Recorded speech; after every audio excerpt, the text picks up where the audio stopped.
विधायक होने के साथ साथ बड़े बिजनेसमैन भी हैं, और बड़े बिजनेसमैन होने के नाते इनकम टैक्स का जो वो होता है, उसको रेड कहें या उनकी जो है ना इन्वेस्टिगेशन कहें, वो तो बिजनेसमैन के यहाँ तो आमतौर पर होती है। तो वो तो बाद में पता चलेगा कि क्या बात है क्या नहीं है, और इसके बारे में ज़्यादा बेहतर तो बलराज कुंडू जी बता पाएंगे। मैं तो कुछ नहीं कह सकता। किसान आंदोलन लेकर सर गतिरोध बना हुआ जी, क्या हल होना चाहिए, किस तरह से लगातार गतिरोध? हम तो इसको लेकर बहुत चिंतित हैं, बहुत फिक्रमंद हैं कि इतना लंबा समय बीत गया, आज 80 से ज़्यादा दिन हो गए, और अब क्योंकि गतिरोध है या इसको एजिटेशन कहें या जो कुछ भी इसे कहें, अब ये ख़त्म होना चाहिए।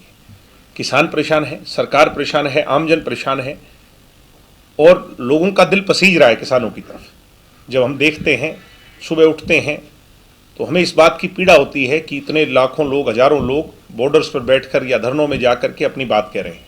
मैं उम्मीद करता हूं कि इन किसानों की अगुवाई करने वाले लीडर्स भी अपने दिल से सोचें, दिमाग से ना सोचें, दिल से सोचें, और अपनी राजनीति की सोच ना छोड़ करके वो इन लोगों की और किसानी की सोच करके सरकार से वार्तालाप का दौर शुरू करें।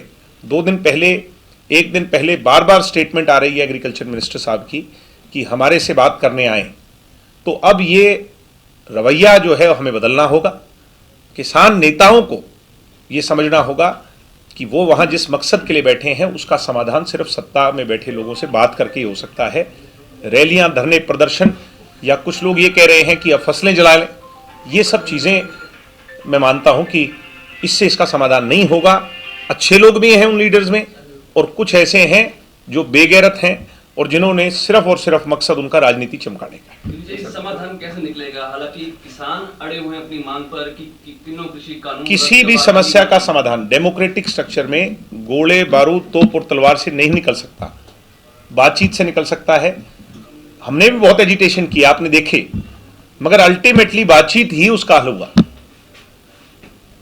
डेमोक्रेसी में सिरों की गिनती से ताकत दिखाकर सत्ता में बैठे लोगों को अपनी ताकत का एहसास करवाया जा सकता है, मगर समस्या का समाधान तो सरकार और उस एजिटेशन के बीच में बातचीत से ही होगा।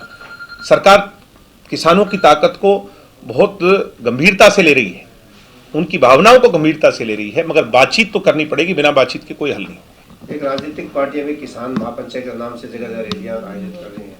3 मार्च को इलाहाबाद में भी रैली रखी गई है किसान पंचायत के नाम। वो बेचारे इस ताक में हैं कि हमें इस खोई हुई धरती को कैसे हम दोबारा पालें, और उनको तो सुबह से लेकर शाम तक इस बात का जो है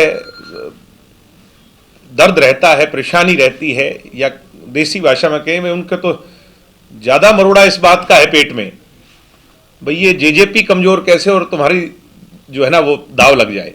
ऐसा संभव नहीं, क्योंकि उनका राजनीतिक स्टाइल लोगों ने नकार दिया। 32 से वो 19 पे लेकर के गए, जिनकी लीडरशिप की आप बात कर रहे हैं, और 19 से वो 1 पे लेके गए।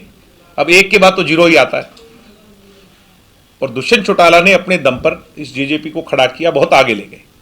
तो वो जो सपना संजो रहे हैं वो संभव नहीं हो पाएगा। किसानों के कंधे पे बंदूक रख के, चाहे भूपेंद्र हुड्डा हो, चाहे वो अन्य पार्टी के लोग हों, वो कामयाब नहीं हो सकते। ये एक लड़ाई अलग लड़ाई है। सरकार और गठबंधन सरकार का लगातार किसान विरोध कर रहे हैं। हरियाणा के ऐसे कई गांव हैं जहां स्पेशली तौर पर जसपा और भाजपा सरकार का विरोध करने के बैनर तक लगाए गए। मैं इस बात से सहमत हूं। बहुत से गांव में मैं भी गया, इस एजिटेशन के दौरान गया, जहां कई जगह कुछ शरारती तत्वों ने, कांग्रेस के लोगों ने इस तरह के बोर्ड लगा दिए कि बीजेपी और जेजेपी के लोगों का यहां स्वागत नहीं, या यहां उनका बॉयकॉट होगा। पहली बात तो डेमोक्रेटिक स्ट्रक्चर में सबको अपनी बात रखने का अधिकार है, और ये सरकार डेमोक्रेटिक स्ट्रक्चर के उससे चुन के आई सरकार है। रही बात अगर कोई हमारे से खफा है, तो खफा है तो उसकी बात भी हम तभी सुन पाएंगे जब हम उसके साथ बैठेंगे, हम उससे वार्ता करेंगे, हम उससे बातचीत करेंगे, उससे कोई उसकी बात मन की जानेंगे। हरियाणा हमारा परिवार है, इस प्रदेश का हर बुजुर्ग हमारा बुजुर्ग है। अगर वो किसी बात को लेकर नाराज है तो हमारा कान भी पकड़ सकता है। अगर इस प्रदेश का कोई ऐसा व्यक्ति जो हमारे पिता समान है, वो हमें कह के सुना सकता है। कोई नौजवान है, अपने मन की भावना बता सकता है, मगर ये कह देना कि कोई अपने गांव में नहीं जाने देगा, ये बहुत बड़ी भूल है उन लोगों की। मैं तो सारी जगह जाके आया हूं और अब भी जाएंगे। कहीं अगर टोल पे रोक के भी किसान भाई हमें कोई बात कहेंगे तो उनके साथ बैठेंगे। अगर वो धरने पे बिठाएंगे तो उनके धरने पे भी बैठ जाएंगे। हमें इसमें कोई शंका और कोई संकोच नहीं, क्योंकि हम तो किसानों के हमदर्द लोग हैं और उनकी बात सरकार तक पहुंचाने में एक अहम भूमिका निभा रहे हैं। तो ये कह देना कि किसी का बॉयकॉट कर देना या गांव में नहीं घुसने देंगे, वो अपने दिमाग से निकाल दें। हम उनसे जाके बातचीत करें। कोई इस तरह के कोई पॉलिटिकल लोग हैं तो उनकी बात छोड़कर पूरा प्रदेश हमारा है, ये हमारे अपने लोग हैं, वो अपने मन की बात हमारे तक। बजट सत्र में भूपेंद्र सिंह हुड्डा अविश्वास प्रस्ताव लाने की बात कर रहे हैं। अविश्वास प्रस्ताव वो ला रहे हैं जो प्रदेश की जनता का विश्वास खो चुके हैं। तो मैं मानता हूं वो अविश्वास प्रस्ताव लेके आए, वो विधानसभा का विश्वास भी खो देंगे और ना नोमन तेल होगा, ना राधा नाचेगी, ना अविश्वास प्रस्ताव पर वोट डलेंगे, ना सरकार गिरेगी। 5 साल सरकार चलेगी और किसानों की समस्या, बुजुर्गों की पेंशन, युवाओं को 75% आरक्षण, ये सभी मुद्दों पर अमली जामा पहनाकर 5वें साल में हम वोट मांगने जाएंगे।